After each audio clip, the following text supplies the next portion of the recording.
My name is Brett Smith, owner of Whitetail Land Management Services. This is the public land pick apart.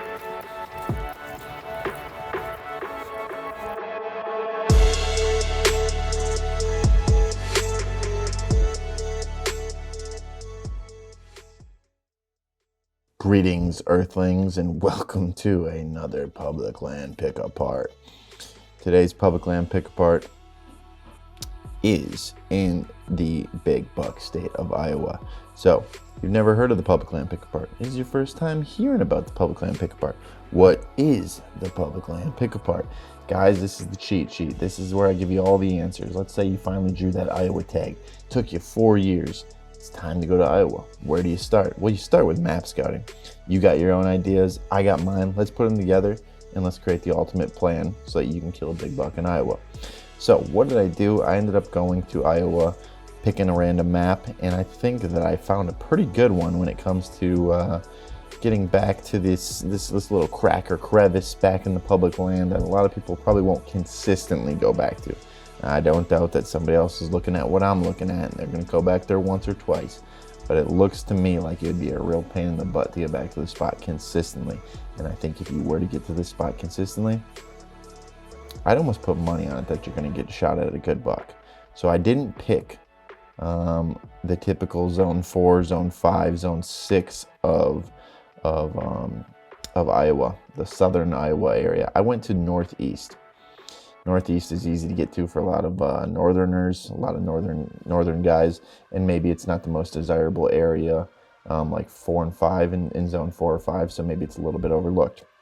The piece of public land that I'm going to be going over today is the Sony McGill North Cedar Wildlife Management Area. Guaranteed booners, guys. It's Iowa, right? They're around every corner and behind every tree. We'll see. Or maybe you'll see and let me know. If you shoot a booner, well, I told you so. So when I look at this area as a whole, there's a lot of topography, a lot of river bottom ground. And when I see this steep of topography, generally it means that the deer are only going to move in certain locations. It's a pain in the butt for you to walk through, but if you're willing to walk through it and you put in a little time, eventually a deer is going to screw up. Even just dumb luck, just picking topo off the top of your head and never really being there. You could probably go in there and have some success. So this place that I'm looking at is this little sliver of land right here where you can slide back into all of this acreage, and it's the only way you can get to it. Don't get me wrong, I think other guys are probably looking at this too, guys. But if you're really willing to go back farther than the first good sign that you see, maybe even second, maybe even the third, and you take this bottom all the way back and you scout it back into here, I think you're gonna have some damn good luck. Okay, so let's pick apart the public land pick apart. This ridge system here, I'm willing to bet right now there's probably 3 tree stands on it. Let's go past that, guys. Get up out of the bottom here once you come in, and let's also take note that this topo right here where you can access is steep. A lot of guys might love going in and going down in there, but I tell you what, only a few guys are going to want to go back up that ridge on the way out. It's going to be a real pain in the butt. So they're going to walk through this little thin pinch point of public land here. Not really a pinch, but a pinch of public land. They're going to take this bottom and they're probably going to hop up on top. They're going to take this draw system and hop on top of that ridge. I'd say we're going to rule out about 75% of guys if we keep going. You could even get back in the bottom or stay in the bottom, go a little bit farther, come up this draw. And I would recommend scouting this ridge point, another good ridge point where a lot of times leeward ridges, not always, but sometimes I guess bucks like to bet on leeward ridges. What is a leeward ridge? Basically in this scenario, a southwest wind would mean that a buck, if it was bedded out on one of these tips, the wind would be coming over the top of his back, and he could be looking down in this bottom so he can smell everything behind him, he can see everything in front of him.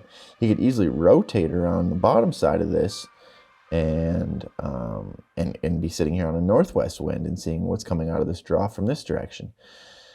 So the more that I kind of look at this, the more that, and it depends on wind direction and things like that. But the more I would probably try and take a different access route and maybe hug this westerly side a little bit and come around here. Now keep in mind, if you're hugging the westerly side, you really got to be focused on your winds, because if you have a northwest wind, it's going to be blowing right to that ridge point. But if you can get yourself all the way down and over here, let's see here. If you can get yourself all the way down and over to here. So here's that ridge point I was talking about where a buck could be bedded, and very likely is bedded and is watching a lot of guys come in through the bottom. If you can take that different access route in, throw them for a loop and get up in here, right here is a good intersection where that buck is most likely, if he's going to stay on the ridge top, he's going to funnel through here before he either goes this way and then snakes back around this draw, or he goes down these topo lines this way.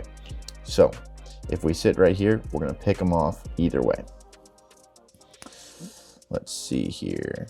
As we move farther down that edge, there is another kind of draw, something I call a dog bone bench. And a dog bone bench is one of my favorite things to hunt. It's a draw to a certain extent, but it also kind of forks out and creates two little knobs that kind of come out of the bottom of the draw. This one is hard to get to the tip without going on the private land. Don't get yourself in trouble, but I like hunting on those tips or those knobs. I've killed bucks just by looking at topo features sitting in these spots during the rut hunts in different states. I killed a buck, it was in Missouri. I think I killed an 11 or 12 or 13 pointer, whatever he was, 4 years ago, just by picking out a dog bone bench and sitting on it. So definitely a beautiful spot. Let's see here. Let's not even look at the topo for a second here, guys, as I get all the way back to this back corner, which, let's face it, a lot of guys are looking at this map and they're saying, oh, let's go way back. And they stop at the first good sign. They stop at the second best sign. Nobody's going past the third best sign to even see what's going on back in this little corner. And assuming that nobody's coming off the private, which maybe they occasionally are, there's some good looking marshy grass terrain down in here. And what that creates, let's not even look at the topo for a second. These grassy, marshy areas, a lot of times, well, especially in this case, butt up to timber. And what do we have there? We have a hard edge. Now, topography can create an edge, timber can create an edge, cornfields can create an edge, edge habitat. There's so many different ways to have edge habitat. Down in this bottom, I guarantee you that there's probably a good rub line along this edge of timber and marsh grass, probably the occasional scrape running through this bottom, and on the right conditions. And a lot of guys, oh, don't hunt the bottoms, don't ever hunt the bottoms, don't hunt the bottoms. I'm telling you, there's always a time and a place. So the nice thing that you have going for you is you can access this bottom right here at the very tip on westerly winds. Okay, let that wind, let's say you're going in there on a morning hunt, and that's probably when I would recommend hunting this bottom. A lot of guys wouldn't hunt a bottom on a morning hunt, but I'll get to why. So let's say we have a slight westerly wind, okay? Let's say 1 to 3 to 4, maybe 5 miles an hour, blowing your wind back to the direction you came. And you get close, maybe even down in here on this side of this drainage, or even at the base of this draw, so that if deer are up top, they funnel down right here.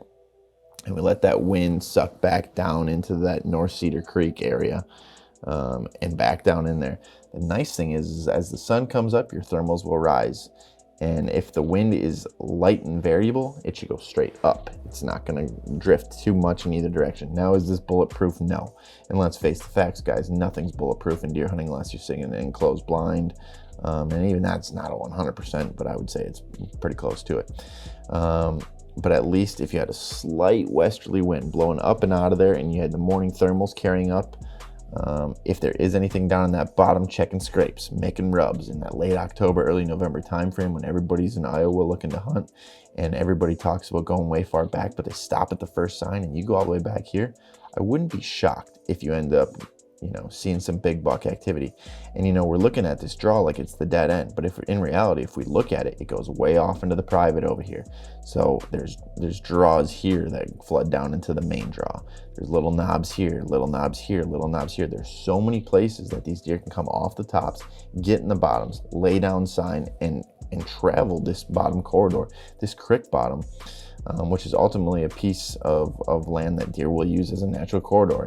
There's topo features that deer will use, and there's other things, the other edge habitat that we talked about. Creek bottoms are definitely one of them. So those deer could be coming from miles. And now if we really zoom out, who knows how far these deer are traveling, especially during the rut, it could be miles. Out on these crop fields, eventually deer are going to be flowing through this bottom. And like I said, guys, if you get all the way to that tip, now let's face it, A lot of guys are looking at that tip.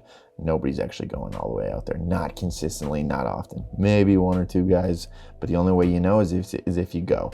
So as a whole, I picked the Sony McGill North Cedar Wildlife Management Area, and I picked this little sliver, guys. I do think it gets a lot of attention, but I think if you're really willing to go all the way back, you're going to rule out a lot of guys, and in reality, you're going to be at least 1 to 2 miles back on your walk in. So I think you're going to rule out a lot of people when they have to come back up that steep topography and get back to their truck, because it is steep, it is dangerous, it is maybe not dangerous, but it's treacherous, I'll say that. So when you guys kill a booner at the, Sony McGill? Sony McGill? You can say I told you so. So good luck, guys. If you're going and checking this spot out and you have some luck, let me know.